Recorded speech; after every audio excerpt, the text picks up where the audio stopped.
We'll call the Oconee County Ag Advisory Board to order at this time for our November 14th meeting. If we could, we will start with just a moment of silence.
At this time, we're going to have a word of prayer. If anyone objects, they may step out. Debbie Sewell is going to lead us in that. Join me in prayer.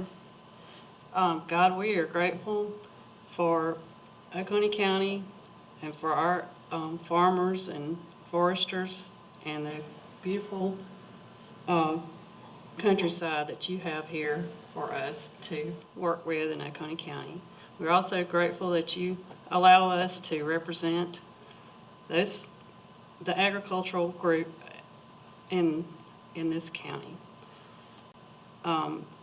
We pray that you will guide us so that we can discuss and bring to light issues that we have for agriculture, forestry, and environmental concerns that we have. We ask this in your name. Amen. Mr. Rex Blanton, our District 3 rep, is going to lead us in the pledge. Y'all will join me in the pledge. Attention, salute, pledge. I pledge allegiance to the flag of the United States of America and to the republic for which it stands, one nation, under God, indivisible, with liberty and justice for all.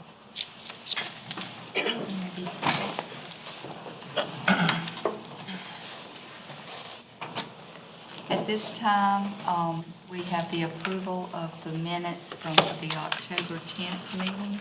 Are there any changes, any corrections? If not, can I have a motion to approve? I make a motion to Second. And second, a motion and a second. Ashley and Rex, all in favor, signify by saying aye. Aye. Motion carried. We have no one that has signed up, Mr. Cooley, for public comment. Okay. Then we will move on to our first guest. We have Mandolyn Bright of the Oconee County Food Council. Welcome. We are glad to see you. Nice to see you. Okay, good evening. So I know for those who have been following our work, organizing all of these events, and working to develop a food council for the county, it's probably seemed pretty quiet the last couple months. We had a lot happening in the 2 years from the first Food Summit event to this event that we just had back in June. And we were doing our best throughout that process to keep everyone informed of our progress and engagement opportunities and things like that. But we've really just spent the last couple months focusing on our county food system assessment, which is one of our key steps in developing the Food Council. We started that project out about a year ago now, and when we did, we had a much more concise idea of what all we were going to cover. And over the year since we started the plans for that, we were still engaging with even more people. And at this point, we've actually interfaced with about 300 folks across the county and in the surrounding areas throughout our events. And we didn't feel like our original plan for the assessment was really capturing the more valuable insights that we'd gotten from those events and the other stakeholder work that we'd done to develop the council. So faced with a choice of sticking with the original plan or overhauling that plan and doubling down to do it right was a pretty obvious choice for us because we have high standards. And we still have a fair amount of work to do to finish it up, but we are really excited about the end product, and we feel it's going to be a pretty thorough, comprehensive assessment of our local food system, where it's working and where it's limping along and maybe needing some support. And yes, we're going to keep at it until we're confident that it's going to have the intended impact.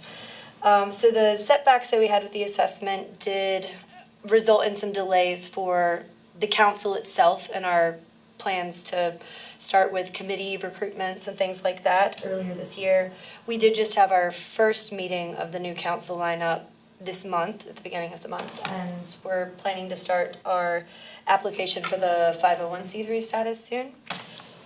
We are still planning to have 6 committees of the Food Council this year that will focus separately on 1, food production and processing, 2, the local food economy, 3, food access and equity, and then 4, community health and food education. And our other 2 committees will work on data management and assessment, and then media and communications, but they'll be working to support those 4 main topical committees.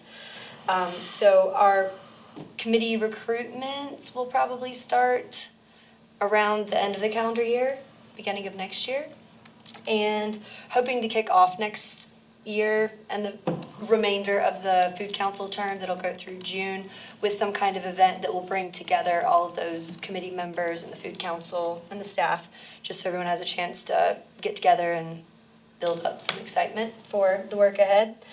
And we're feeling pretty good about things, just learning as we go and doing our best to make sure that we do right by the county and everyone we're trying to serve. Thank you. I can hang around for any questions, or Does anyone have any questions for Mandolin?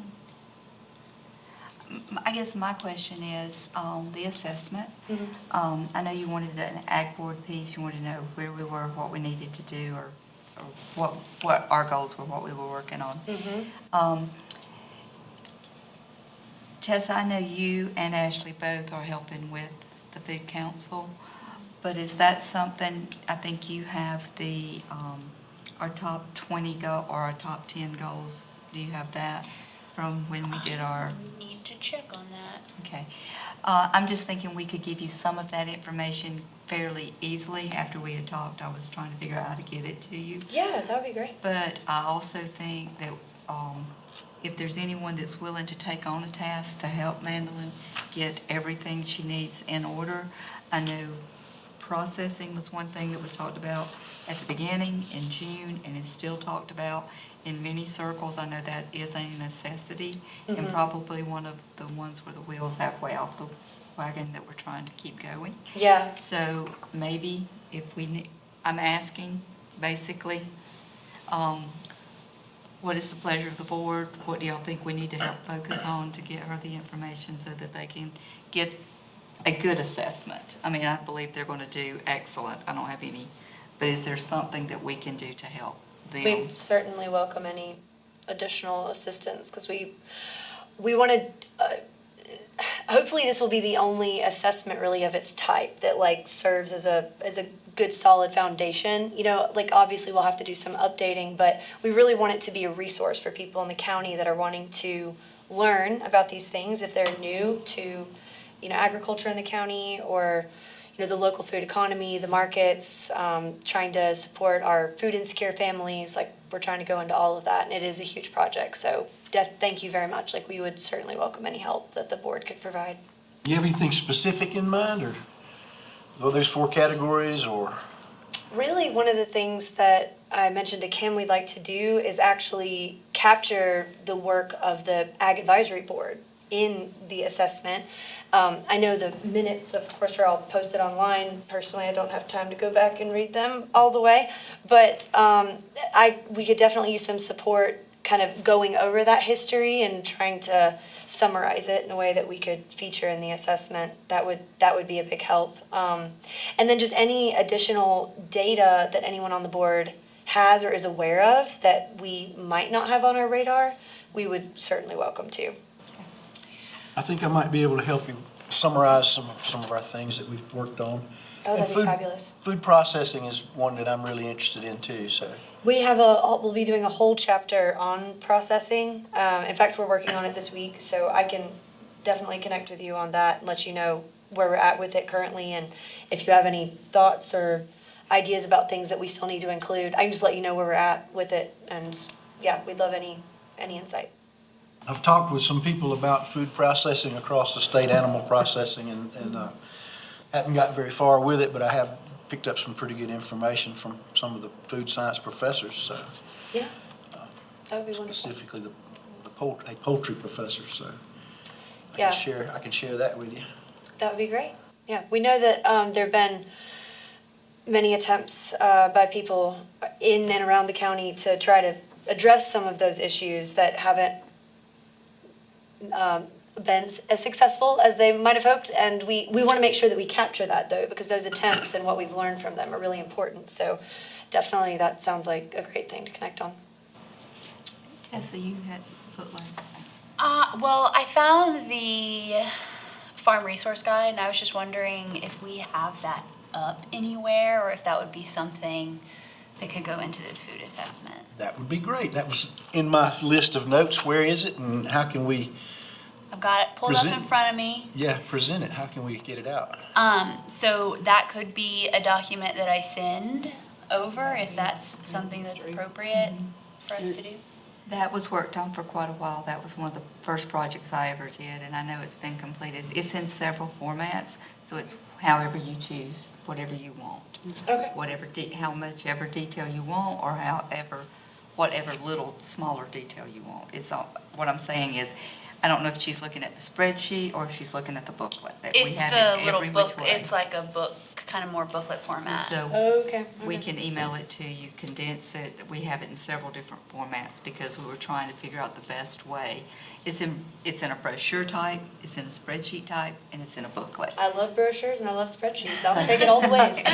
So those are the documents we can help provide. That has, for that time, quite a bit of who the farmers were and who we were trying to help and that type of thing. Yeah, that sounds wonderful.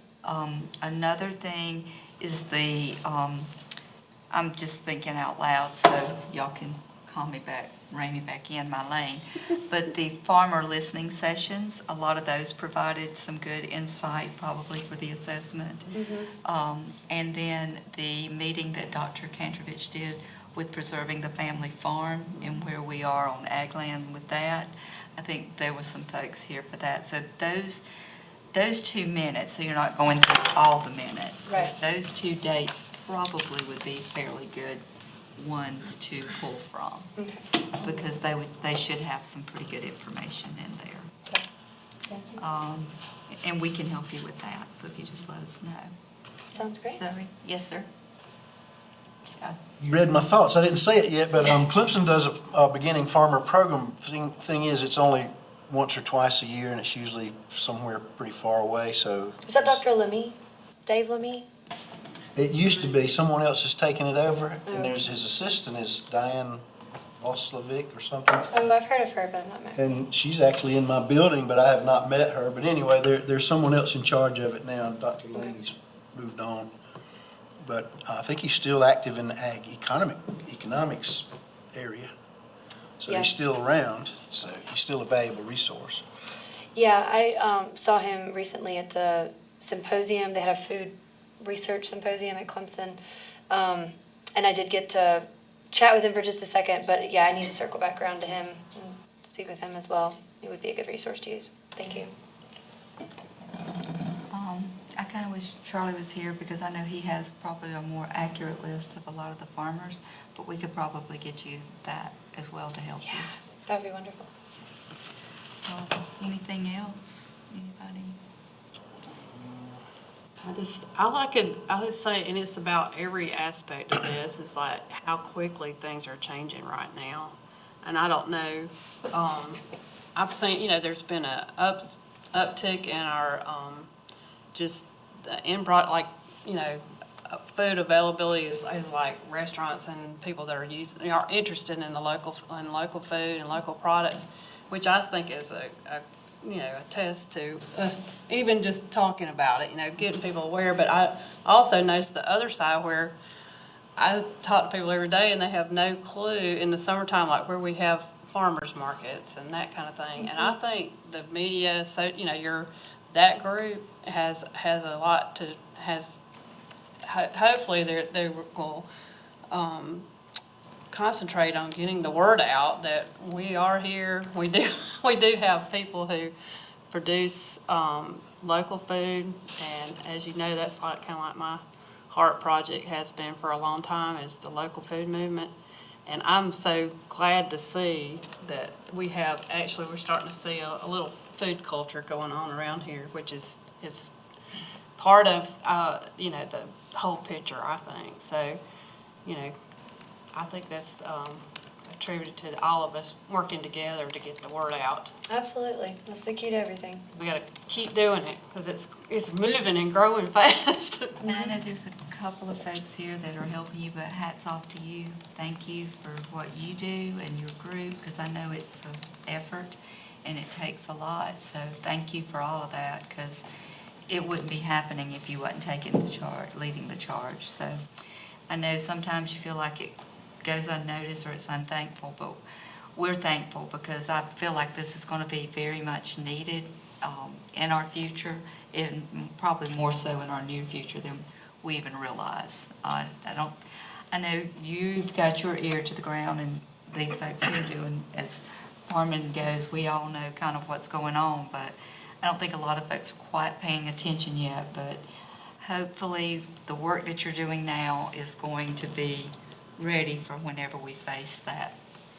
We're working hard to make sure that is the case. So Thank you so much. thank you for what you do. COVID really demonstrated how empty the shelves can be and how hard it is to get animals processed and on down the line. And as you go into these topics and try to push forward, you run into all these regulations, the state and federal regulations like animal processing again, for instance. So it's a lot more difficult, like she's pointing out. It's a lot more difficult to accomplish things, but we've made a few inroads. We've made a few accomplishments as far as the Ag Board. So Yeah, it's unfortunate. I've heard from a lot of folks recently that they'd hoped the lessons in COVID around food especially would have stuck with people a little bit longer, but it seems like folks were really ready to put the past behind them there. So those of us who were really paying attention, which I know everybody here is on the same page about that, we feel it's really important that we continue to remind people of that, like what that was like. Because I know that was a scary, difficult time for folks, but that was a very small taste. my son thinks I'm a bumper sticker or a T-shirt, but I like the old proverbs and sayings and love Mark Twain. But he didn't say this, but one saying is, if you have food, you have many problems. When you don't have food, you have one problem. Look at all the poor kids that are starving across the world. So hopefully COVID would wake people up. We're gonna try to keep them awake. Yeah. So. Well, thank you. I know you've worked tirelessly, and I know you've had a long day, so thank you for making the extra effort. Yeah. Well, thank you all so much. Very glad you're here. Thanks for coming. It's Do what always you're good to see you. Thanks so much. And we will be in touch. So the next thing is just a reminder that we have the Ag banquet at South Union Baptist this coming Thursday. So I hope that everyone can attend. I'm not sure what happened to our young farmers. They were coming, but they are farmers. And I know that one of them was getting chickens today, so I'm not so sure that that's not part of the holdup, because we're missing a couple of people. So we understand when they can't come, and that's why. But I do feel like as our board, we do need to reach out to them with everything that's going on and making sure that we are listening to their needs as we move forward, especially when it comes to ag lands and what we're doing to help protect ag lands. I know they're facing some difficulties of land that is selling and really selling right out from under them as they're farming.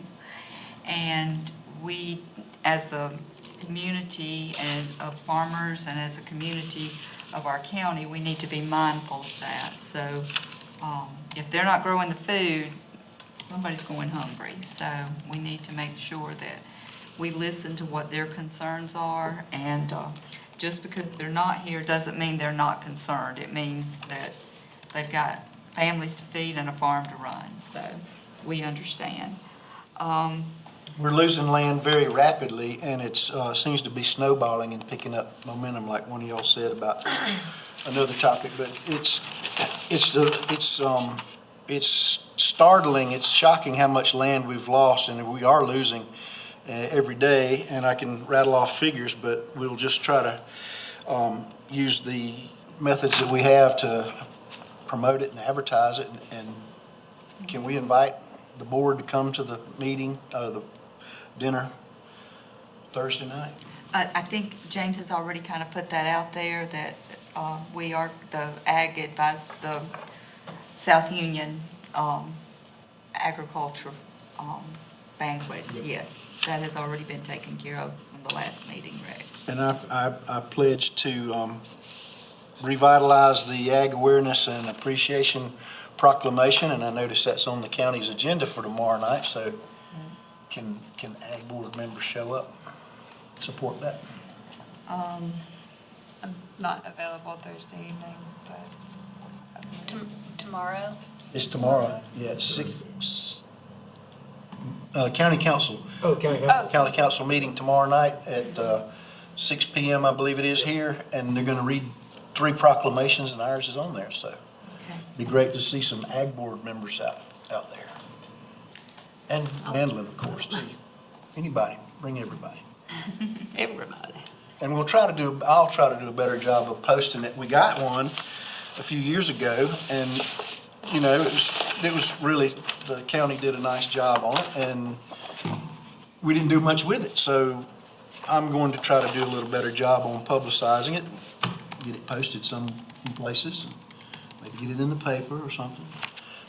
So that people can appreciate ag and can help save our land. Right. That will be on our agenda for tomorrow. I will try. I have a prior commitment, but I will try. Do we need a meeting, like Ag Board's gonna have a quorum there, we need to call it a meeting, or? We can put something out, just CYA, but we don't think we need to. It's not our meeting, and it's kind of the same that has already happened in the past. But we'll Just to say we're Yeah. covered. Yeah. But All right. I believe that was all that was on our agenda. Did anyone have just anything real quick? If not, I'm going to call for a motion. just Sorry. one thing, December 12th is the next meeting, so if you guys have agenda items, if you get them early, we can go ahead and get that agenda a little more finalized and not scrambling at the last minute to get it Yes, together. I agree. I will go ahead and say this. I would like for us just to make sure, maybe if that's when the young farmers want to come. I know we're December 12th, and I know the task force, those other meetings were all going to end prior to that, but I still think it would be good to hear from them. Absolutely. Because it's going to be them that we are discussing. And so I think that was the reason they were coming tonight. But we will follow up with them on that. Also, if we could go ahead and put the NRCS on our agenda for the next meeting. They have a presentation with some things that they're going to be working on with farmers and different things and their programs. Okay. So those 2 things are what I have. Can I ask a question? Can we maybe sort of plan out our meeting schedule and maybe do some things besides waiting till January to say, okay, here's the meeting schedule. I know we can't elect officers until January, but can we kind of do some things ahead of time so that we're ready to elect and move forward and not miss Well, they've got to reappoint You got a several. reappointment. Okay. So we gotta wait Before on all then. the reappointments, so, when is the first county council meeting? I pull the calendar real quick. Well, we Because don't they have to, can't reappoint until January, so, because they've got to swear in their officers first. okay, they did, y'all did get an application, I guess, or a reminder to apply? Yeah. January 3rd. January January 3rd. 3rd. So we'll have to wait till after then to really set any kind of meeting dates. We can't do that in December. You can tentatively plan that your agenda or your calendar will look the same. Looks on the same fourth as this year. Monday. Yeah, So you, yeah. I mean, you can kind of tentatively accept that you'll probably have Right. those Mondays reserved for y'all. And if they meet the 3rd of January, then we will meet the following Monday, I guess, so Yeah, we No, can, You'll no. meet the second Monday, Oh, yeah. the second Monday of, The 9th, second Monday of January. the 9th. It will be, yeah, actually it will be, yeah. And So that's good, that's good. Have y'all done your applications? we've got that. I have done mine. I've done mine. I intend to run again, so, But, yeah, so that would be the only thing is, you know, who they're going to appoint. That would be my only thing, okay. to make sure. Because it wouldn't be fair if we said everything and then we wasn't the ones sitting there. Might not be on it, I guess. That's So possible. I think it's only courtesy to not do that. So, but tentatively, our meetings stay the same, but the agendas, it would be what would change. So, just trying to stay in our lane, making sure we're not getting out of it. I'm just trying to get ahead without Oh, why stepping not? on anything, anybody. Well, Not losing time, we lost some time Get out last the year, lane. so. But that might have been just the calendar, the way it was, all right. the way the meetings fell. So do I have a motion? I'd like to move we adjourn.